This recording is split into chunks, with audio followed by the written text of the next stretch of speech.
Hubdespossibles.org présente 2040, j'y vais. Le podcast des optimistes lucides. Chantal Peyer. L'agriculture urbaine, qu'est-ce que ça évoque pour vous? Des légumes suspendus? Un balcon fleuri? Le jardin du voisin? L'agriculture urbaine, c'est un mot valise pour parler de la nécessité de reconnecter les 80% de personnes habitant en ville à l'odeur de la terre, au goût de la tomate qu'on vient de cueillir, à la sensation d'un ver de terre sur la main. Alors, qu'est-ce que ça a à faire avec vous?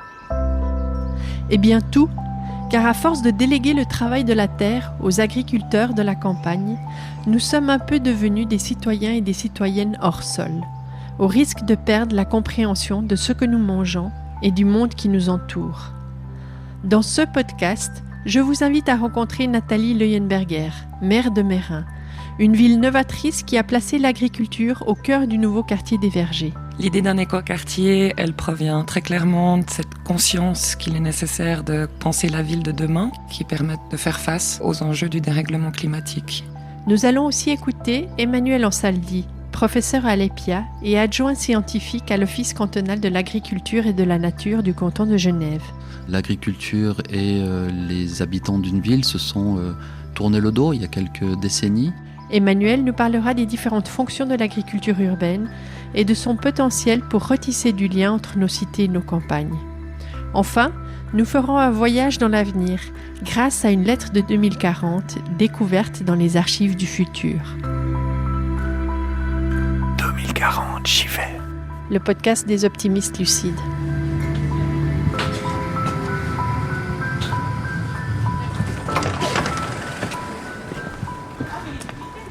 L'écoquartier des Vergers, on y arrive en tram. On est surpris par le bruit des avions. L'aéroport de Genève n'est pas loin et toutes les 5 minutes, un avion atterrit ou décolle au loin. À droite du tram, la ferme des Vergers, une coopérative qui emploie une dizaine de personnes. Elle exploite les zones maraîchères, entretient le paysage, accueille des enfants des écoles et fournit les légumes des cantines scolaires. Un peu plus loin, l'école, puis le quartier d'habitation proprement dit, où vivent plus de 3000 personnes.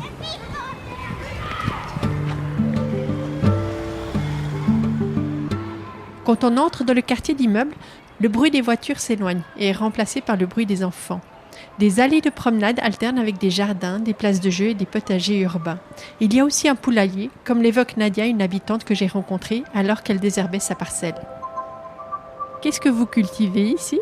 Alors là, j'ai mis chou-fleur, choux, diverses salades, herbes aromatiques, poireaux. Il y a des oignons qui se baladent un peu partout.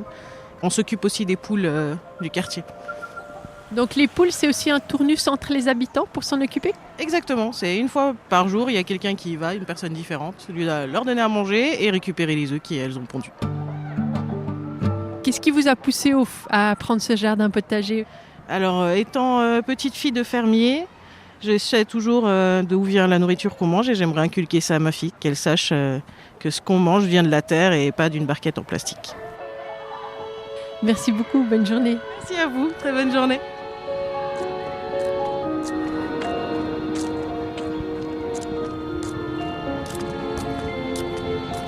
En plein centre de l'écoquartier, il y a la Fève, un supermarché participatif paysan. De la pomme au céleri en passant par du pain, on y trouve des produits cultivés à Meyrin et dans les environs. À la Fève, on peut même parrainer une poule. Et à 200 mètres du supermarché, entre deux immeubles, se trouvent des grandes serres où j'ai croisé Fanny. Bonjour. Bonjour. Donc vous travaillez à la ferme des Vergers ? Oui, je suis employée de la coopérative agricole, la ferme du quartier des Vergers. Et puis on est où ici ? Alors on est sur notre parcelle de production maraîchère qui est au milieu du quartier des Vergers. Est-ce que vous avez des habitants qui viennent vous voir quand vous travaillez ? Oui, régulièrement. Ils viennent nous demander ce qu'on fait, ce qu'on plante, comment ça se passe, où est-ce qu'on vend nos légumes. Et est-ce qu'il y a des gens qui viennent nous voler ? Et est-ce qu'il y a des gens qui viennent vous voler ? Déjà, on ne le sait pas. Parce qu'on a beaucoup de légumes, donc potentiellement peut-être. Mais en même temps, moi je crois vraiment que les gens nous voient travailler et puis qu'il y a un respect qui s'instaure. Et est-ce qu'il y a des habitants aussi qui viennent vous aider dans le travail sous serre ou à la ferme ? Quelques bénévoles qui viennent régulièrement, ouais. Dernièrement, on a les rumex, qui sont donc une plante envahissante qui est très présente par ici, qu'il faut absolument maîtriser. Donc là, on a fait une chasse au Rimax dans le quartier. Et puis vous avez des classes aussi parfois qui viennent vous visiter ? Oui, alors à la ferme des Vergers, on a un pôle de sensibilisation. Donc oui, on fait énormément de visites, d'ateliers, avec toute population aussi, pas seulement des enfants. Merci Fanny.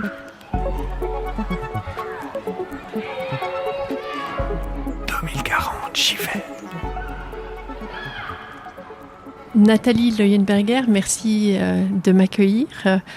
Vous êtes maire de la ville de Meyrin et vous avez été très impliquée dans ce développement de l'écoquartier des Vergers.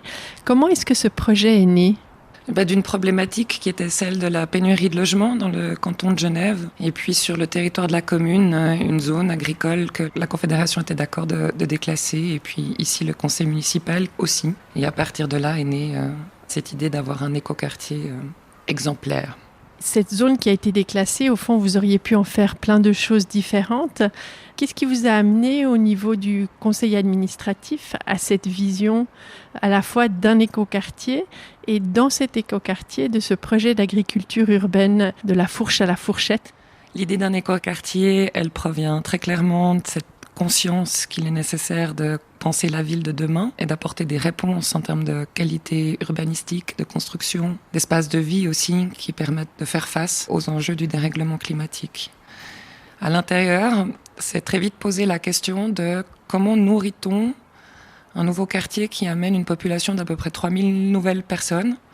Au moment où cette question est posée, des grands lobbies comme la Coop ou la Migros n'ont pas de modèle qui vont avec un bassin de clientèle aussi faible. À moins de 5000 personnes, nous dit-on, c'est pas possible d'ouvrir un commerce ou une épicerie locale. Et donc, en réfléchissant à comment nourrir cette nouvelle population de 3000 personnes, vous en êtes venu à cette notion d'agriculture urbaine ou de circularité ? C'était vraiment un enchaînement d'opportunités, de belles idées, une intelligence collective qui produit quelque chose de magique et difficile à décrire quand on l'a pas vécu sur le moment et qui petit à petit prend forme avec beaucoup de sens justement sur toutes ces réponses à donner face aux enjeux de proximité, d'économie circulaire, de qualité d'alimentation aussi. Évidemment, c'est bio, c'est local, cette saison. Ça crée des emplois également, puisqu'on a une coopérative d'agriculteurs urbains aujourd'hui qui prend soin de ces parcelles, qui cultive. Est-ce que la ville de Meyrin a l'ambition de produire les légumes qui servent à l'alimentation de ses citoyens à terme ? Évidemment, j'aurais envie de répondre oui, mais comme je suis une politicienne, je ne peux pas me permettre de raser gratuit. Je ne pense pas qu'on en ait la capacité en termes de disponibilité de terres cultivables. On s'autorise à voir au-delà de la frontière communale du territoire. Et c'est pour ça aussi que cette filière alimentaire qui est en co-construction maintenant depuis presque 10 ans déborde largement du territoire de la commune et puis fait appel à d'autres producteurs de la région. Et à cette échelle, il est permis de rêver qu'un jour, oui, on ait de quoi nourrir l'entièreté de la population. Quel est le rôle aussi de la municipalité pour faire que ces efforts justement durent dans le temps ? Parce qu'on voit souvent des projets d'agriculture, de coopératives qui sont lancés et puis qui après 2-3 ans au fond capotent parce que justement les gens sont fatigués, font du bénévolat. Quelle est votre approche pour faire en sorte que ces projets justement perdurent et continuent à se développer ? Le premier rôle que nous avons à jouer ici, c'est celui de l'engagement politique. C'est celui qui ne lâche pas. C'est pas un rêve, c'est un objectif et on doit le réaliser. C'est quelque chose qu'on s'est promis. Et à partir de là, être conscient qu'une municipalité, qu'une collectivité publique, elle dispose toujours de moyens concrets, humains et financiers pour faciliter justement la vie et le déroulement des projets. Et ça intègre encore la notion de la temporalité. Et donc accepter que ça prend du temps. Développer un projet comme celui d'une filière alimentaire qui pourrait s'apparenter à un système alimentaire territorial, ça relève d'une ambition, on est d'accord, de se dire ça prendrait en tout cas 15 ou 20 ans jusqu'à ce qu'on puisse considérer qu'on a suffisamment consolidé pour admettre que c'est ancré dans le territoire et que ça peut vivre de sa belle vie. Et très concrètement, si on prend l'exemple de la ferme du Verger, donc il y a la coopérative qui gère différents terrains, qui a des serres avec des légumes. Et puis aujourd'hui, ils sont en train de développer aussi une légumerie pour transformer les produits. Quel est le soutien que donnent les autorités communales ? Mais déjà, il y a la mise à disposition de l'infrastructure, la ferme de la Planche, qui est donc attenante à l'écoquartier des Vergers. C'est un projet de réhabilitation de ferme ancienne en ferme urbaine que la ville a entièrement porté, financé et réalisé pour le mettre à la disposition de cette coopérative d'agriculteurs urbains. Et puis à l'intérieur, le projet de la légumerie, il est aussi en grande partie financé par la commune, qui va aussi encore exercer un certain lobby auprès des services cantonaux pour faire en sorte que les autorisations soient délivrées. Ça, c'est partie du jeu politique entre nos institutions. Et puis qui politiquement va faire le marketing, si j'ose dire, de ces projets, parce que derrière, c'est vrai qu'il y a des contribuables, citoyennes et citoyens, qui acceptent qu'une part de leurs impôts soit consacrée au développement de tels projets. C'est vraiment faire la pub de la plus-value que ça va nous apporter, que de pouvoir fournir cette alimentation saine, bio et locale, en priorité à nos enfants. Merci beaucoup. Au revoir. Merci. Au revoir. Hubdespossibles.org. L'exemple de Meyrin montre à quel point les autorités locales peuvent jouer un rôle déterminant pour recréer des circuits de production et d'alimentation locaux ancrés dans le territoire. Mais ce modèle est-il répandu ? Pour en savoir plus, nous rencontrons Emmanuel Ansaldi à Genève. Emmanuel, pour vous, quelles sont les différentes fonctions de l'agriculture urbaine ? Alors peut-être il faut commencer par définir l'agriculture urbaine. L'agriculture urbaine, c'est une agriculture professionnelle, en tout cas marchande, qui se fait à l'intérieur de la ville. Donc, une fois qu'on a un peu défini cette agriculture urbaine, la fonction qu'on donne, en tout cas aujourd'hui au niveau de notre administration, c'est plutôt une fonction de relais de l'agriculture périurbaine. L'objectif, c'est vraiment de venir au cœur de la ville et de pouvoir rapprocher en tout cas l'agriculture auprès de ses habitants consommateurs et donc de les sensibiliser à l'importance de consommer des produits locaux, des produits de saison et donc de rentrer dans cette durabilité, de faire un lien avec son territoire. Est-ce que c'est difficile d'intéresser les gens des villes de nouveau à la vie de la terre, à l'agriculture, à leur alimentation ? C'est pas facile en tout cas, et ça s'explique un peu avec l'histoire. C'est vrai que ces deux mondes, l'agriculture et les habitants d'une ville, se sont finalement tourné le dos il y a quelques décennies.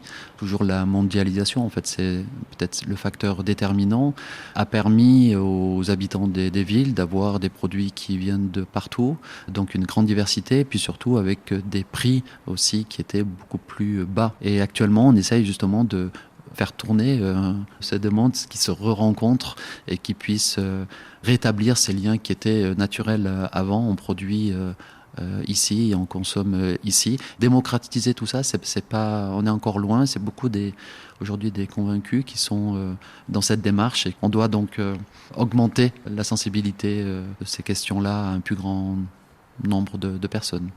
Et en termes de production, est-ce que l'agriculture urbaine peut nourrir les villes ? Est-ce que l'agriculture urbaine peut nourrir Genève ? Là, peut-être quelques chiffres. C'est vrai que Genève, c'est 10 000 hectares de surface agricole utile. La population genevoise, c'est 500 000 habitants. On dit, c'est des chiffres qui sont un peu contestés, mais voilà, à peu près 1500, 2000 mètres carrés pour nourrir une personne pendant une année avec un régime plus ou moins flexitarien. Donc, si on fait un calcul grossier, Genève, la production genevoise, elle permet d'alimenter pas plus que 10% des besoins de Genève. On parle quand même dans le débat politique de plus en plus de souveraineté alimentaire. À l'avenir, est-ce que vous voyez plus de potentiel aussi pour le maraîchage dans les villes et pour certaines productions urbaines ? Bon, c'est vrai que la Suisse, elle est autosuffisante à hauteur de 50%, donc ça aussi c'est une réalité. Demain, avec des techniques et peut-être aussi des volontés politiques, de venir en ville et d'avoir une production de volume, c'est quelque chose qui pourrait être envisageable. Je pense à tout ce qui est production non tributaire du sol. Qu'est-ce que c'est une agriculture non tributaire des sols ? On peut imaginer plusieurs formes. Effectivement, ça peut être sur les toits. C'est vrai que on parle de la 5e façade qui est un enjeu majeur pour demain dans l'urbanisation. Si on parle d'un exemple concret sur Genève, il y a un projet sur le Pave, un futur quartier qui est en train de muter, quasiment 3 hectares, 30 000 mètres carrés qui pourraient servir de production donc de toits à disposition. Souvent, on est en concurrence avec les toits enherbés pour la gestion de l'eau ou les panneaux photovoltaïques pour la production d'électricité. Et aujourd'hui, ça, c'est des choses qui progressent énormément et on peut faire à la fois de la production d'électricité, de la production alimentaire et de la rétention d'eau. Donc ça, c'est une forme possible. L'autre forme possible, c'est de trouver des endroits qui ne sont pas habitables. Et donc là, on pourrait imaginer des formes de fermes verticales, de production verticale. Donc ça aussi, c'est quelque chose qui est en cours de développement et qui peut se réaliser. Et puis on a aussi, dans des anciennes friches industrielles, une production qui pourrait se faire vraiment dans des milieux fermés. La production d'insectes, par exemple, c'est des sources de protéines qui pourraient être très intéressantes. Et puis, il y a toute cette production aussi avec de la lumière artificielle qu'il faut pouvoir aborder aussi avec toutes les questions philosophiques autour du lien avec la Terre qui doit pas être écarté mais qui doit être discuté et je pense que là il y a aussi quand même du potentiel pour ce type de production. Merci beaucoup. Au revoir. Merci à vous, au revoir. Pour Emmanuel Ansaldi, la Suisse est encore loin d'avoir exploité tout le potentiel de l'agriculture urbaine. Dans ce domaine, les possibilités de développement et d'innovation sont énormes. Alors à quoi est-ce que ça pourrait ressembler en 2040 ?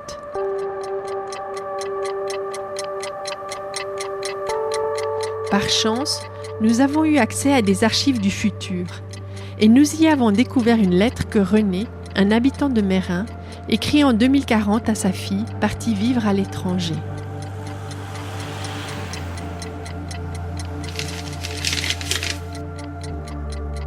Meyrin, le 8 août 2040. Chère Sophia, me voici bien installé sur mon balcon. La chaleur de la journée est enfin tombée et la brise du soir amène un air bienfaisant. Les feuilles de mon mur végétal ont tenu le coup, malgré les pics de chaleur des semaines dernières. Parfois 39 degrés en août. Suffocant.